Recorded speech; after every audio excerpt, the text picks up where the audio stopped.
Pour en le savoir, il nous suffit de répondre à une seule question. Croyaient-ils eux-mêmes ce qu'ils disaient? Sans conteste, oui, en réalité la résurrection de Jésus constitue pour les chrétiens, y compris pour ceux qui dirent en avoir été témoins, le fondement même de leur foi. L'apôtre Paul déclara: Si Christ n'a pas été relevé, assurément notre prédication est vaine, et notre foi est vaine. Si Christ n'a pas été relevé, votre foi est inutile. 1 Corinthiens 15, 14, 17.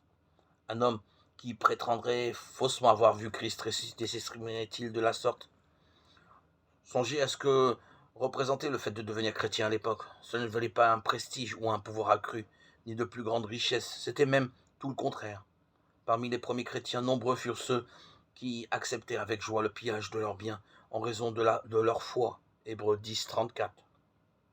Embrasser le christianisme signifie entreprendre une vie de sacrifice et subir des persécutions qui bien souvent conduisaient au martyr, à une mort ignominieuse et cruelle. Certains chrétiens étaient issus de familles prospères, tels l'apôtre Jean, dont le père possédait, semble-t-il, une entreprise de pêche florissante en Galilée.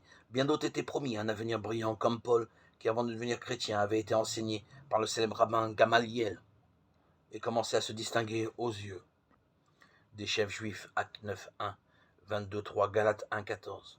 Toutefois, tous renoncèrent à ce que le monde leur offrait pour diffuser un message fondé sur la résurrection de Jésus. Colossiens 1, 23, 28. Pourquoi auraient-ils consenti d'aussi grands sacrifices et auraient-ils souffert en soutenant une cause s'ils avaient pertinemment qu'elle reposait sur un mensonge? Ils n'auraient certainement pas agi de la sorte. Ils étaient prêts à souffrir et à mourir parce qu'ils savaient leur cause solidement établie sur la vérité.